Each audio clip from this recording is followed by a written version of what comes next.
channel. This is Barkha ma'am, your Aptech Guru.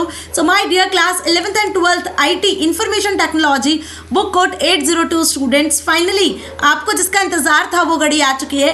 आज के इस सेशन से कर रहे हैं एक नई शुरुआत ईयर 25-26 की आपकी अपनी बरखा मैम के साथ, जिसमें डिस्कस करेंगे हम कंप्लीट सिलेबस ओवरव्यू।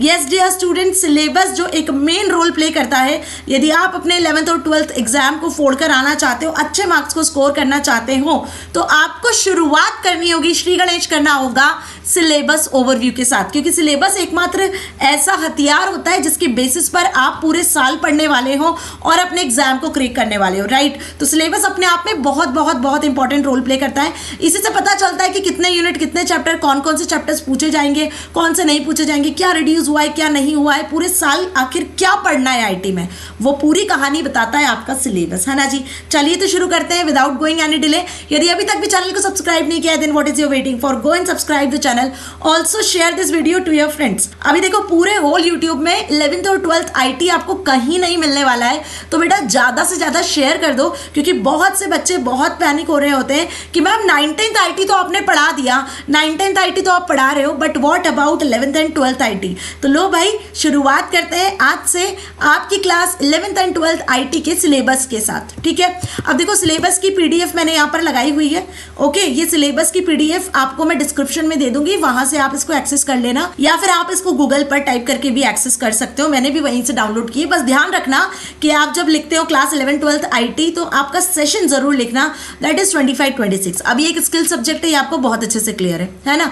100 मार्क्स का होता है, लेकिन 100 में डिवीजन होता है मार्क्स का, क्लियर। तो यहाँ पे देख लो आप, सेशन दिख रहा है आपको clear, 25-26 information technology subject code 802, 9th का सब्जेक्ट कोड 402 होता है आईटी का, 11th 12th का होता है 802, है ना जी। तो क्लास 11th एंड 12th के बारे में हम, सिलेबस के बारे में हम डिस्कस करेंगे। स्टार्ट कर लेते हैं क्लास 11th सेशन 25-26 के सब्जेक्ट के साथ में, ठीक है। पहले क्लास 11th के बारे में देखते हैं, फिर उसके बाद हम क्लास 12th पे आएंगे।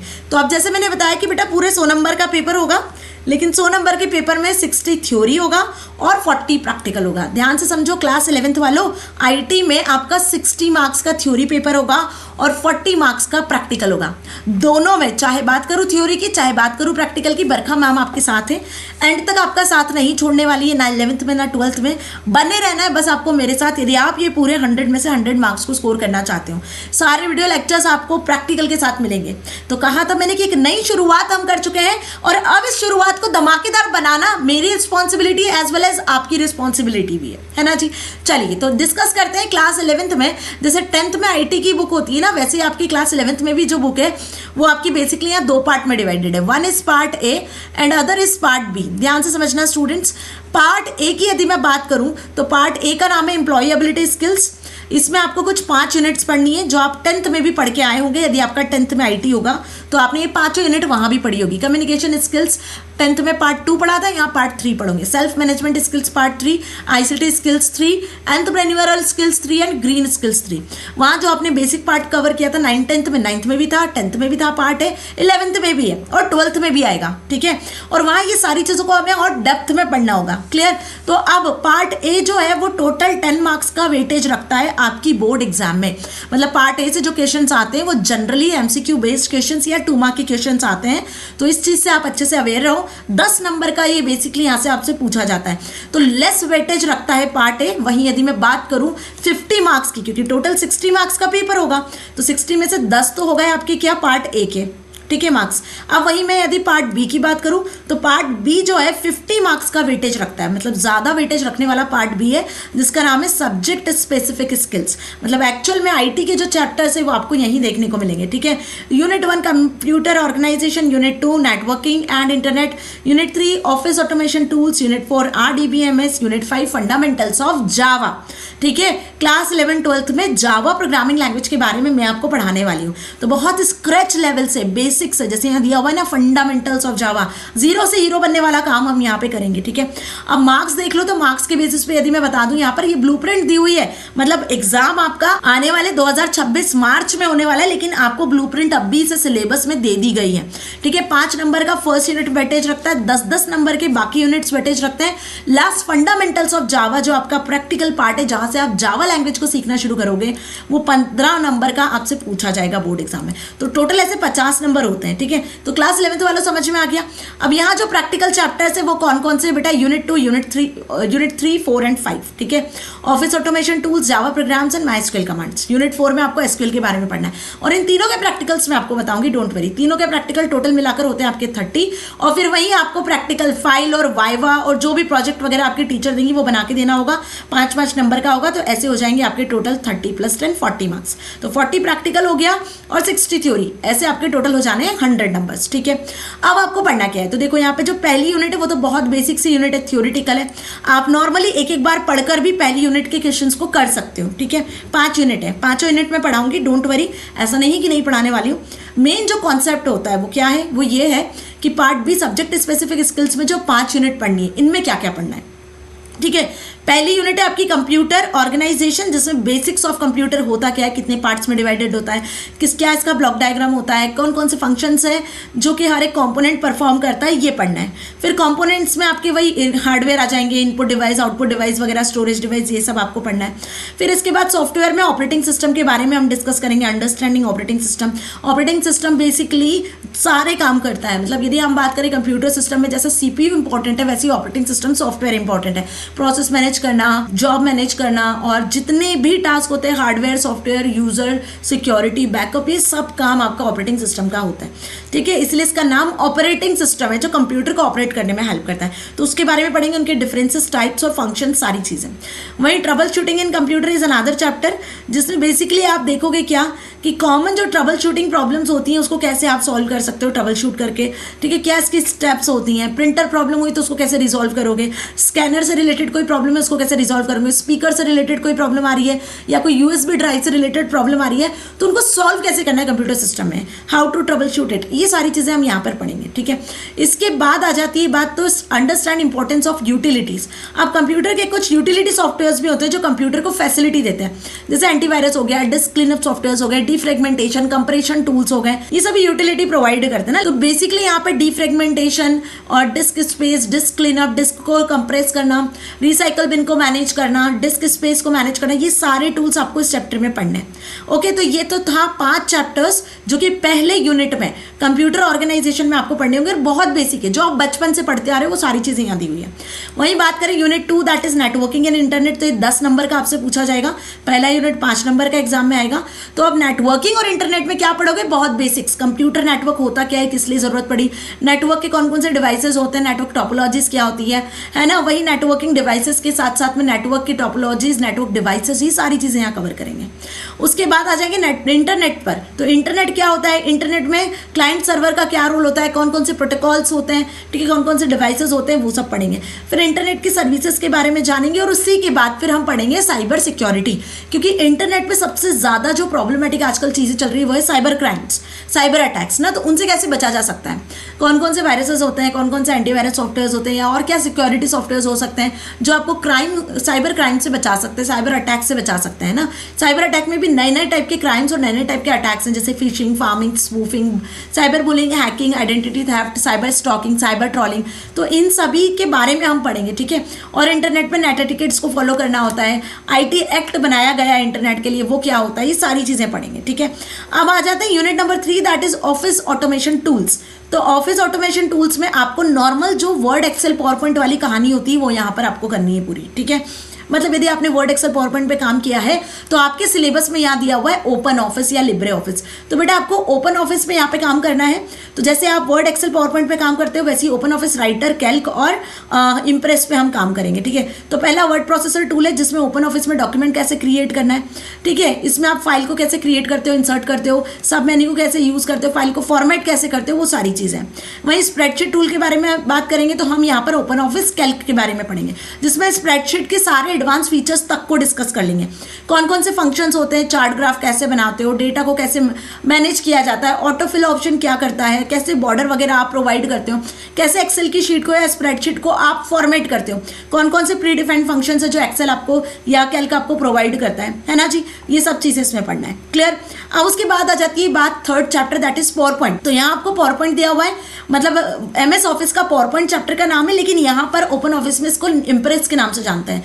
तो राइटर, कैल्क, इम्प्रेस तीनों पे प्रैक्टिकल बताने वाली हूँ, प्रैक्टिकल के साथ में हर चीज समझाऊंगी ताकि सारी चीजें क्रिस्टल क्लियर होती चलेंगी, है ना। और बहुत जल्दी हम सेशन को स्टार्ट करेंगे, सो डोंट पैनिक कि मैम सेशन कब से स्टार्ट होंगे। एक बार सिलेबस तो समझ लो, सिलेबस समझने के बाद आपको अगले वीक से, अगले सेशन से वीडियोस भी मिलना स्टार्ट हो जाएंगे। So don't panic students, okay. अब यहाँ पे इम्प्रेस में आप कैसे पावर पॉइंट में प्रेजेंटेशंस क्रिएट करते हो, उसमें animation, graphics, transitions, header footer को कैसे ऐड करते हो, वो सारी चीजें यहाँ पर जानेंगे, ठीक है। Now come to the fourth unit, that is RDBMS। अब देखो भाई, RDBMS that is relational database management system ना। तो पहला चैप्टर तो बहुत बेसिक से कि डेटाबेस होता क्या है, इसमें टेबल्स को कैसे क्रिएट करते हो, कीज क्या होती हैं, और टेबल एट्रीब्यूट्स वगैरह, टर्मिनोलॉजी, जो RDBMS की टर्मिनोलॉजी उसके बारे में। उसी के बाद सेकंड आ जाओ, दैट इज MySQL। तो MySQL सॉफ्टवेयर पे हमें काम करना है, उसमें आप टेबल कैसे क्रिएट करते हो, डेटाबेस कैसे क्रिएट करते हो, टेबल का स्ट्रक्चर कैसे मॉडिफाई करते हो, इसके लिए कौन कौन सी कमांड्स होती है। तो यहाँ देखो कमांड्स भी लिखी हुई है, create, insert, alter, drop, delete, update, where clause, distinct clause, order by clause, है ना। तो DML कमांड्स का भी यूज कैसे करना है वो सब हम यहाँ इन चैप्टर्स में पढ़ेंगे, क्लियर।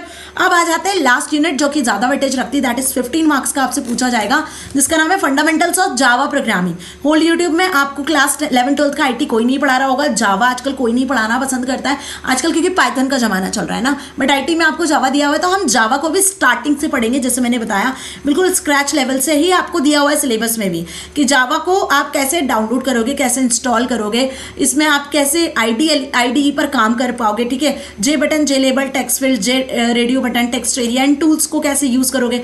एक्चुअल में Java programming pure object oriented programming होती है। तो ये होता क्या है, इसके कॉन्सेप्ट जो है, बेसिक कॉन्सेप्ट, वो सब हम यहाँ पर पढ़ने वाले हैं, ठीक है। जैसे यहाँ पे आप देख रहे हो कि to understand the use of components of Java, J text area, इनको कैसे यूज करना है, पासवर्ड फील्ड का कैसे यूज करना है, जे पैनल को कैसे यूज करोगे, इन कंपोनेंट्स पर कोड कैसे करना है, डिफरेंट टाइप के ऑपरेटर्स होते हैं, arithmetic, logical operators, data types, keywords, वो सब हम यहाँ पर डिटेल में पढ़ेंगे। तो बिल्कुल बेसिक लेवल से मैं यहाँ पर आपको जावा भी पढ़ाने वाली हूँ, इफ एल्स स्टेटमेंट वगैरह सब, ठीक है। तो इतना कोर्स आपका जावा का है, यहाँ पर 2 चैप्टर से जो हमें पढ़ने हैं, तो जावा, MySQL और उसी के साथ में ऑफिस ऑटोमेशन, ये 3 प्रैक्टिकल आपके चैप्टर्स रहेंगे पार्ट बी के, जो ज्यादा वेटेज रखते हैं, ठीक है। तो ये तो बात हो गई हमारी क्लास 11th की। तो क्लास 11th अच्छे से समझ में आ गया, 5 यूनिट पार्ट ए की है, 5 यूनिट पार्ट बी की है, 60 और 40 का रेशो है। अब आ जाते हैं क्लास 12th पर। तो class 12th information technology, book code 802 और 25-26 का सेशन हम यहाँ पे देख रहे हैं, और इसमें भी सेम मार्किंग स्कीम होती है जैसे क्लास 11th में होती है। 60 नंबर का थ्योरी पेपर, 40 नंबर का प्रैक्टिकल। 60 थ्योरी कैसे लेकर आओगे, पूरे 60 में से 60 बताऊंगी, है ना। सेशन के एंड तक बने रहना, पूरे 25-26 सेशन के एंड तक बने रहना। बहुत सारे सरप्राइजेस आप सभी के लिए है डियर स्टूडेंट्स। मैं यहाँ पर आपको सारे कंप्यूटर सब्जेक्ट्स, चाहे क्लास 9th हो, 10th हो, 11th हो, 12th हो, सब चीज़ें प्रोवाइड करने वाली हूँ। जो आपको कहीं नहीं मिलता वो आपको सिर्फ अपनी बरखा मैम के चैनल पे मिलेगा। करना क्या है, सिर्फ चैनल को सब्सक्राइब करना है, वीडियो को लाइक करना है, और मेरे साथ आखिरी तक इसी जोश और इसी हिम्मत के साथ में, कॉन्फिडेंस के साथ में बने रहना है। तो अब क्लास 12th की बुक भी जैसे मैंने बताया 2 पार्ट में डिवाइडेड है, part A and part B. Part A में देखो वही चीज दी हुई है, आपको 5 यूनिट पढ़ना है एम्प्लॉयबिलिटी स्किल्स की, 10 मार्क्स का आपसे वेटेज रखता है और पूछे जाएंगे क्वेश्चंस यहाँ पे। Communication skills part 4, self management skills part 4, ICT skills 4, entrepreneur skills 4, green skills 4। मतलब जो 11th में पढ़ा होगा उसी के साथ में एड ऑन करके आपको यहाँ कुछ एडवांस इसमें पढ़ना होगा, ठीक है। और सब मैं पढ़ाने वाली हूँ, don't worry, don't panic, clear. तो ये तो 10 नंबर का वेटेज रखता है, इनमें सिर्फ आपके क्या आएंगे, MCQs टाइप क्वेश्चंस आएंगे, 2 नंबर के क्वेश्चंस आएंगे। अब जो असली कहानी क्लास 12th वालों शुरू होती है वो होती है पार्ट बी से, क्योंकि पार्ट बी आपका जो है वो 50 नंबर का वेटेज रखता है। तो यहाँ पे यूनिट 1 में अगेन आपको डेटाबेस टूल्स के बारे में पढ़ना है, और ऑपरेटिंग वेब बेस्ड एप्लीकेशंस के बारे में हम पढ़ेंगे। यूनिट 3 में हम जावा के बारे में, एडवांस जावा के बारे में पढ़ेंगे थोड़ा सा, ठीक है, जो आपने वहाँ क्लास 11th में नहीं पढ़ा है, जैसे क्लासेस क्या होती है ना, कंट्रोल स्टेटमेंट्स क्या होते हैं, असर्शंस, एक्सेप्शन हैंडलिंग्स क्या होती है, स्ट्रिंग मैनिपुलेशन कैसे करते हो, रैपर क्लासेस क्या होती है, वो सब हम यहाँ पे यूनिट 3 में देखेंगे। और यूनिट 4 यहाँ पे दी हुई है work integrated learning IT, that is DMA। तो ये 5 नंबर का वेटेज रखती है। सबसे ज्यादा जो वेटेज रखती है वो है आपका डेटाबेस वाला पार्ट और जावा एप्लीकेशन वाला पार्ट, ठीक है। 20 और 15 मार्क्स का वेटेज रखता है। तो इस पर हमें ज्यादा फोकस करना है, और इसी के क्वेश्चन आपसे प्रैक्टिकल में पूछे जाएंगे। यहाँ देखो प्रैक्टिकल में जावा प्रोग्राम SQL क्वेरी के क्वेश्चन आएंगे 10-10 नंबर के। प्रैक्टिकल फाइल 10 नंबर की बनानी होगी, 5 नंबर का वाइवा होगा, और 5 नंबर का आपका प्रोजेक्ट वर्क होगा। तो जो जो स्कूल में टीचर आपको प्रैक्टिकल्स करवाएंगी, प्रोजेक्ट वर्क देंगी, बेटा उसको बहुत केयरफुली कर देना, क्योंकि सीधे सीधे आपके 10 से 15 नंबर इस पर डिपेंड करते हैं, है ना। वैसे तो प्रैक्टिकल मार्क्स स्टूडेंट्स को मिल जाते हैं, लेकिन अगर प्रोजेक्ट फाइल, प्रैक्टिकल फाइल नहीं बनाते हो तो कोई आपको मार्क्स नहीं देता है पूरे। यदि पूरे नंबर चाहते हो प्रैक्टिकल के तो बेटा ध्यान से सुन लो कि आपको प्रैक्टिकल फाइल और प्रोजेक्ट फाइल बनानी होगी। बाकी प्रैक्टिकल्स कौन से पूछे जाएंगे उसके लिए मैं हूं, मैं सारे प्रैक्टिकल्स आपको प्रोवाइड करूंगी जो जो आपसे एग्जाम में पूछे जा सकते हैं। डन। चलिए तो बढ़ते हैं आगे और समझते हैं अब आगे का सिलेबस कि एक्चुअल में इसमें पढ़ना क्या क्या है। ठीक है, कितने चैप्टर्स हैं तो यूनिट तो समझ लिया, पार्ट ए में 5 है। अब आ जाते हैं हम यहाँ पर पार्ट बी पर, जिसमें आप यूनिट 1 देखो डेटाबेस कॉन्सेप्ट्स, तो वही डेटाबेस का बेसिक्स जो क्लास 11th में पढ़ा वही देखना है। एसक्यूएल कमांड्स पढ़ेंगे। यहाँ पे एडवांस जो आपको पढ़ना होगा क्लास 11th का तो पढ़ना ही है, वो तो बेसिक्स है ही, वो भूलना नहीं है ना। लेकिन उसके साथ में आप कैसे ग्रुपिंग करते हो, कैसे ऑर्डर बाय क्लॉज का यूज कर सकते हो, मल्टीपल टेबल्स के साथ में कैसे काम करते हो, तो यहाँ पे जॉइंट्स वगैरह को हम डिस्कस करेंगे डिटेल में। ठीक है, बस यही पार्ट है। यूनिट 2 पे आ जाते हैं ऑपरेटिंग वेब बेस्ड एप्लीकेशन। तो यहाँ पे वेब बेस्ड एप्लीकेशन की कुछ केस स्टडीज हैं जिनके बारे में हम पढ़ेंगे। ठीक है, e governance, online shopping, online bill payments की जो वेब बेस्ड एप्लीकेशन आपको मिल रही है आजकल, जो बेसिकली आप अपने लैपटॉप पीसी में ऑनलाइन जो सर्विसेज यूज कर रहे हो, reservation, governance, shopping, bill payment वगैरह, बैंकिंग वगैरह, वो सब कैसे यूज कर रहे हो, वो एप्लीकेशंस होती क्या है, इनकी केस स्टडीज के साथ में ये एप्लीकेशंस आपको यहाँ पे दी हुई है। ठीक है, यूनिट 3 की बात करो जावा प्रोग्रामिंग की, तो बेटा यहाँ पे जावा प्रोग्रामिंग के बारे में आपको जो एडवांस टॉपिक्स पढ़ने हैं वो देखो, ऑब्जेक्ट ओरिएंटेड प्रोग्रामिंग तो है, वो तो हमें पता ही है, इसके एलिमेंट्स भी हमने 11th में देखे ही है, वो है ही ऑपरेटर्स, कंट्रोल फ्लो, अरे, class design, exception handling, assertion, thread, wrapper classes, string manipulation, ये जो टॉपिक के मैंने नाम लिए ना, ये एडवांस जो इस बार ऐड किए गए हैं क्लास 12th में। ठीक है, बाकी बेसिक्स तो आपने 11th में कवर किया ही होगा, जो 12th में हम पढ़ेंगे। नहीं भी किया है तो क्लास 11th के वीडियोस भी आएंगे बेटा, क्लास 12th के भी आएंगे, तो डोंट पैनिक, आप 11th से अपना बेस स्ट्रॉन्ग कर सकते हो। बरखा मैम है ना आपके साथ में, तो क्या टेंशन की बात है। ठीक है, अब यूनिट 4 की बात करें तो यहाँ पर आपको डिफरेंट वर्क एरियाज के बारे में पढ़ना होगा कि अलग अलग वर्क एरियाज में जब कोई इंप्लॉय काम करता है तो बेसिकली उसका क्या वर्क एक्सपीरियंस होता है ना, वर्क एरिया को आप कैसे आइडेंटिफाई कर सकते हो, इसके बारे में थ्योरेटिकल चैप्टर है ये। ठीक है, चलिए तो इतना क्लियर हो गया। बाकी प्रैक्टिकल के बारे में मैंने आपको बता ही दिया है। तो ये है whole about class 12th syllabus. यदि क्लास 11th आईटी आपने अच्छे से पढ़ा है तो क्लास 12th आईटी में आपको बिल्कुल परेशानी नहीं जानी है। ये बता दूं मैं आपको कि यदि क्लास 11th का आईटी आपने अच्छे से पढ़ा होगा तो क्लास 12th का आईटी तो आप आराम से कर लोगे कवर। ठीक है जी, तो होपफुली आपको पूरा सिलेबस ना अच्छे से समझ में आ चुका है, कहीं कोई डाउट नहीं है।